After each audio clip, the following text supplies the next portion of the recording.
Hello, everybody. Tara here with a Wifey Wake Up No Makeup podcast. And here we go. Today we're talking about, will your love last 20 plus years? The other day, my husband and I were out and we were at a coffee shop and we were getting ready for our podcast, the John and Tara podcast. And so we asked the baristas behind the bar, what is your question about marriage? Now, neither of them were married. They're both in their 20s, somewhere in there. And both of them agreed, like, how do you have love that lasts? And we chatted with them a bit and asked if the question kind of came up based upon their own experience through their parents, seeing that their love maybe wasn't the love that they were aspiring to. And our hunch was correct. And so that's why I wanted to talk about this today, because falling in love is really easy, but keeping the love alive is the challenging part. And, it happens in so many ways in life, right? You start a new workout routine and it's really exciting. You start maybe remodeling the house and it's really exciting. You have all these ideas, but then when it comes down to doing it, it's super challenging.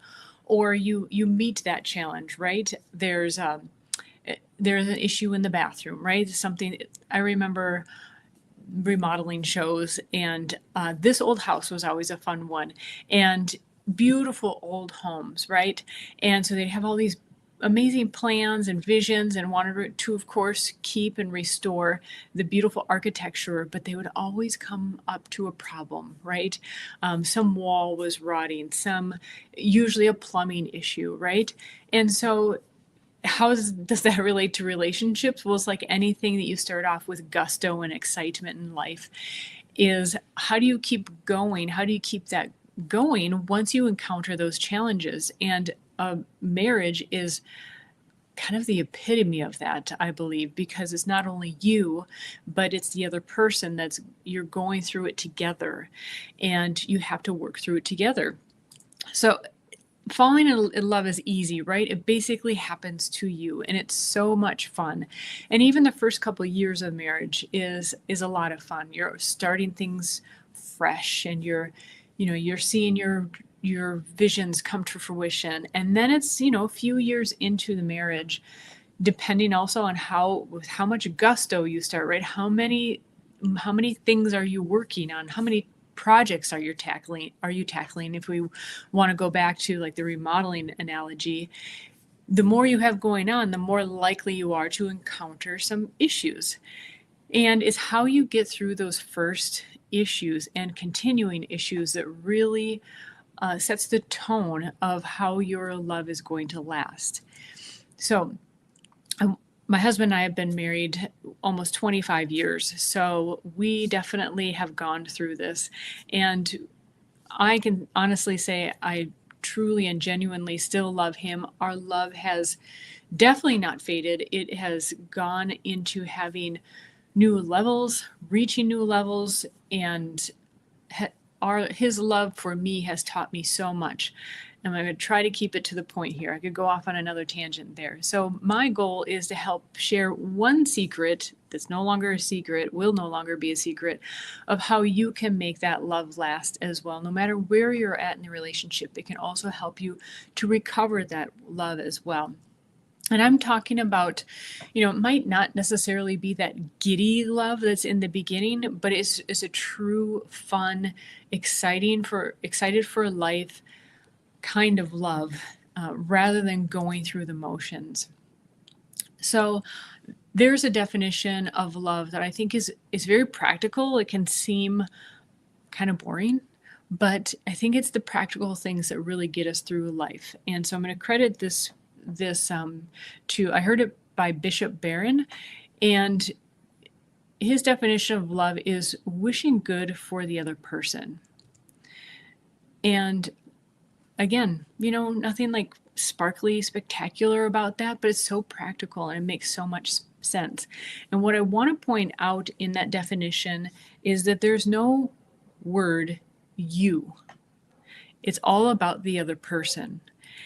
And the issue of love, where love, I think, gets goes wrong in a way is when you enter the equation. Now, of course, with a marriage in particular, it takes two, right? You are going to be a part of that. But I think what is challenging about love starting out so wonderfully and giddy and just exciting is that we feel it, right? We feel it so significantly in us that we want to experience that again, and we get hooked on that feeling. But true love is really about the other, being invested in and caring about the other person. And you're involved, but you're not the focal point. And I know for me that's where I've gone wrong. Where I went wrong, and I would say the most miserable time in my life within our relationship and just in life, was when I was very focused on what I wanted. And, it might have been something from just wanting to see my house a certain way and seeing that come into fruition. And it might have been, so it was entirely my vision, but it also were things that we had agreed upon together, my husband and I. And that was the tricky one, especially, we might be very stuck on our ideas, especially early in our relationships. We can get very stuck on where we think we should be living and how we should look individually or as a couple, what we should be driving, the externals, right? And it's kind of natural, we just step into it because we're starting a new life. So of course things are going to look different. We expect things to change and look different. And so it's kind of a trap in a way. And so if you're early in a relationship, you got the big heads up and you can avoid this. And if you're later in your mid to later in a relationship, at any point you can just make a note, okay, maybe I'm putting me into the relationship too much. I'm focusing too much on me. Because again, going back to the definition of love, wishing good for the other person. Again, so simple, but it's the simple things that really make all the difference, I believe. And so again, I think the most miserable time in my life is when I was focused on me. I thought this is where we were going to live. I thought this is how we were going to live. I thought this is how our life was, our family was going to look. And whether my husband had a direct influence on that or not, I put more and more pressure on him. I put more and more of the onus on him to make that happen. And it was all about how I wanted to feel, how I wanted to experience life.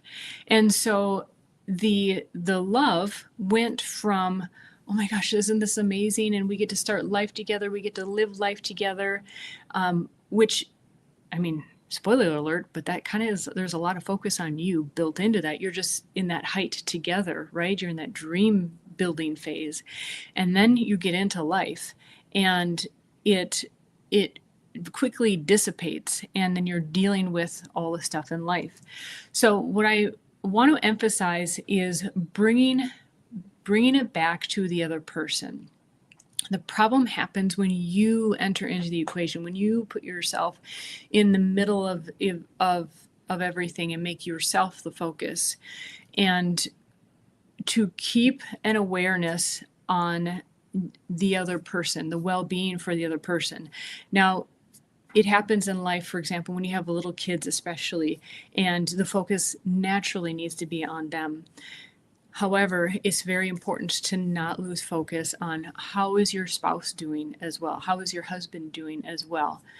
And I'm keeping these brief, but I want to just keep bringing it back to the point and really hammering on. So much of our society these days, it really promotes women, take time for you, do this for you. It's and the marketing is so much, you need this, you need that. This is how you building a dream of how life should be. But that will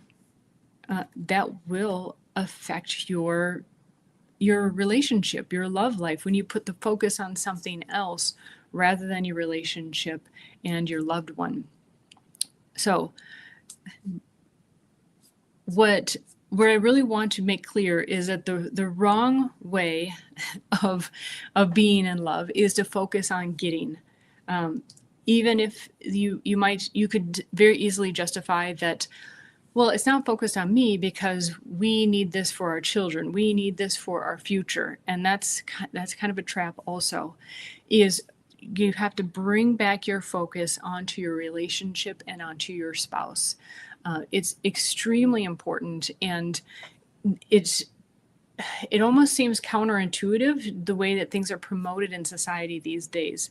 But I can tell you from 20 some years of marriage is that the things will come and go. The what you wanted in life will happen or it won't happen. But if you don't, for sure, if you don't focus on your marriage, if you don't focus on your loved one and loved ones, that will fade. And that focusing on the well-being of those that you say you love is of the utmost importance. The stuff will fade. The things, like I said, the things will or will not happen in life.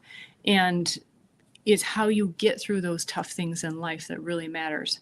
Oh, I want to go off on so many tangents. I want to tell you so many stories based upon this, but I'm really trying to keep this short. So again, the right way is focusing on giving for their well-being. Humble yourself and be careful about what you want for them. That's a big one.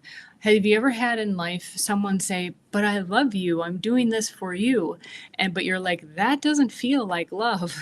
So be aware that what you're offering as love, what you are perceiving as you caring about their well-being, is truly what they perceive as well. Now there are variations to that. That's I'm talking about a marriage relationship, two adults. I think where that can go off kilter is with a teenage child or young adult child in particular, where their perception of what they think is best for them can be very different from the parents, for example. But again, that's a different topic. I'm talking about marriage here, and hopefully you two can be very well aligned on what you think is the well-being, what is for the well-being of that person. Okay, so the challenge is, of course, going to come up when you come up to those challenges in life. You might not think that he deserves to be thought of in a sense of well-being. For example, maybe he's eating fast food all the time, and you're trying to kindly and lovingly remind him that that's not good for you. That can be, you're obviously looking after his well-being, and the challenge is when that turns into, it seems like you're nagging him. He perceives it that way, and so that's when it really takes it's necessary to have what I call adult conversations. And instead of reminding him over and over again, to really express what your concern is, what you care about. And that is a good example, actually, of it can be easy to be thinking about your own well-being. Honestly, you might underneath it all not actually be caring about his well-being, but more so about, what do I do if you have a heart attack? What do I do if you die? And that honestly isn't actually the well-being of the other person. It's being concerned about your own well-being. So again, these are going to be the challenge is going to come up as the challenges in life come up. Maybe he loses his job, a deal goes bad or something. Can you quell that fear that comes up inside of you and be there for him and be there for the two of you rather than just your own thoughts and feelings?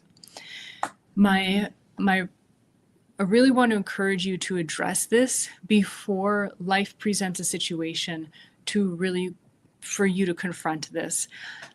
Isn't that how life goes, though? Is like, if you don't address something earlier, it seems like the issues get worse and worse and worse. And so just consider this to be like a reminder bell or notification bell to take an inventory of whether your love for your spouse is actually because you wish good for them. Okay. And of course, The real key in this for a relationship to work is that it has to go both ways. Now, of course, you've already know by now probably that you can't force your spouse to do anything. But what you can do, and this is my last golden nugget, what you can do is you can be the light in the darkness in your relationship. If you're going through a rough spell, if this is something that you would like to implement, but not only implement, you'd like to receive, focus back on me, right? But of course, we want to have that be reciprocal. Focus on being that light in your own relationship and being the example of how to do it, because once you commit to it for yourself, you'll realize how hard it is. And so when you're asking someone else to do that for you, it's easier to be even more grateful for the effort that they make to do the same. And it might take weeks and it might take months, but the effort can be really, really worth it. Okay, if you have any questions about this, please put that in the chat. As you could tell, I wanted to go off in so many directions, but I managed to keep it at about 15 minutes here. Please like, subscribe, and share. That really helps me know what you're appreciating, and also it helps all the algorithms know what you're liking also and what else to recommend. Take care, everybody, and have a wonderful day. Bye-bye.